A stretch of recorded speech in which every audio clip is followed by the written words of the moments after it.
What's up, dudes and dudettes? This is none other than Sugi Shogun here. Got a bit of a sore throat, might be catching corona or another type of flu variant.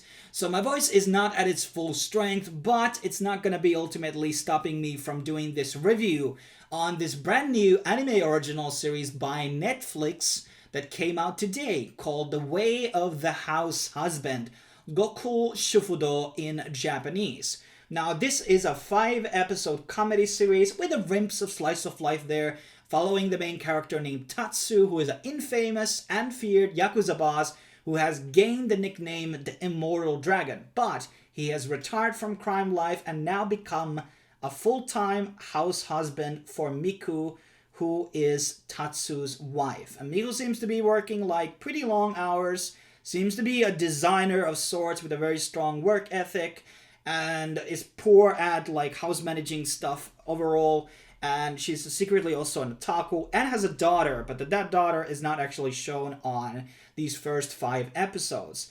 And what they have done with the series is the same thing that they did with Life of Kusou, is that they bundled up these mini episodes. In reality, in Kusou you had like 100 mini episodes in the first season, and these were bundled up as 25 episodes in Netflix. So like 4 mini episodes in 1 episode. And here, they did the same thing, whereas there's 25 mini episodes inside these 5 episodes here. The runtime is only 16 to 18 minutes, and that also includes the ED and the opening. Not a big fan of the ending, but the opening was pretty good in my opinion. I think that was solid and giving kind of good vibes which actually fit the series. Now, first of all, there was also a live-action series by Nippon TV in 2020, which has 10 episodes. That would be very interesting to watch if I actually found it somewhere. It's surprising to me that Netflix hasn't picked it up yet, because they have done a lot of, for example, the Full Metal Alchemist has the live-action version and the anime on Netflix. Same for Mob Psycho 100 and some other shows which I can't remember top of my head. So they have brought usually live-action versions and the anime versions both into their categories at their library. So maybe that will happen in the future. Would love to happen. Love to check it out and compare the two. I would argue, because of the theme and the setting of the series, the live-action series might be the better one. Now, this was animated by J.C.Staff, and well, let's just say that this is a very minimalistic in terms of when it comes to its animation. We have a lot of still shots, not a lot of like full animation. The backgrounds don't necessarily move, and the characters like feel like they are like still cardboard boxes which, you know, move one side to another or, you know, shake around or something. So there's a lot of like stuff which feels like it's kind of low budget, and that doesn't really matter when it's a comedy series. So it's not bothering me at all. They didn't use any 3D at all also. So it's not problematic, but maybe you could definitely, you know, point it out, and some people who are really savvy about animation in this community might cry about it, obviously, but it didn't like prevent me from getting the jokes or understanding what's happening or anything between those lines. I thought that would be just mentioning one of the aspects about the series.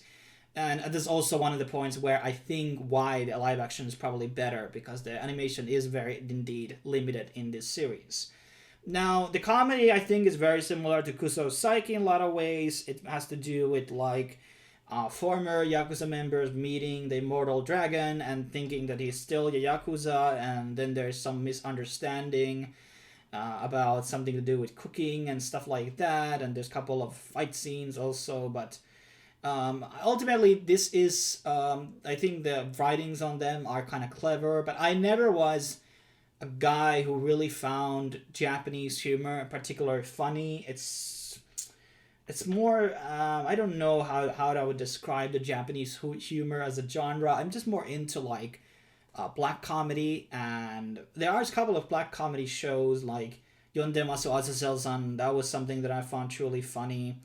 And then there's another one which is slipping to my mind right now. But ultimately, I just felt like the comedy was like goodly written, and there will be people who will enjoy it. But for me, I like being more edgier stuff, 4chan things, and reference culture, and this is not exactly it. But you can still enjoy it. The comedy wasn't like particularly bad or anything, so I mean I could still watch through it and enjoy it, and I will watch another season if it ever comes to Netflix. Now, it might be also a possibility that they have reserved like part 2 here again, and ultimately there's more episodes left, or the animation studio had a time crunch due to Corona. Many reasons to explain the lack of animation and the low amount of episodes ultimately. But I do think that the episodes are actually in chronological order. At least there are some theories which support that, because there's some type of continuity on them, which is good. Even Life of Kuso Saiki has, where they introduce new characters, and those new characters basically appear on other episodes, so that is a good thing. Now, what else there's to actually add? So the OST, nothing special. I said the opening was good. Ending didn't really, strike any feelings, to be honest.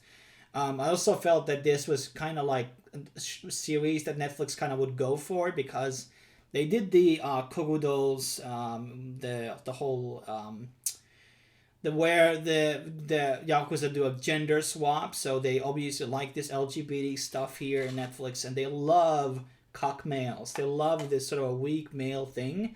And obviously in Japan, there's so many, this is interesting from a cultural perspective, because in Japan, this is obviously perceived as pure comedy. There's going to be people in the West, especially in America, which are going to be not seeing as a comedy thing to laugh at, and they just feel like this is the way the world should be, where the woman is bringing the money and the man is at the house doing all the laundries and the cookings.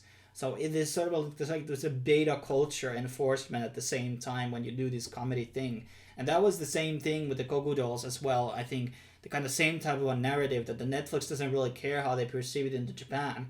They just want to push this type of stuff in the West as well, kind of normalizing that type of behavior and culture that is very beta, not very manly. And obviously you can see this sort of a trajectory obviously in Japan as well, because back in the day, in the 80s or the 90s, you had very muscular main characters who were pretty fit. Nowadays you just have some shrimpy old kids which have low self-esteem and, kind of problematic, to be honest. I don't necessarily like it. I think Toriko was kind of like a change to that format, and that was running for some while. But I guess I'm not into that whole gym rat thing, obviously, but I think we need more masculine men in anime in general as main characters. But I'm not going to be adding much anything here as well. I thought it was good. Nothing too spectacular. I think Kusosaki is a bit more funnier, though, out of the two. But I think the live action could be good, and if I do find the actual subtitles and the files for it, I definitely will review it on the channel when I get the time. Thanks for watching. Stay tuned for other reviews on the channel in the upcoming days and weeks.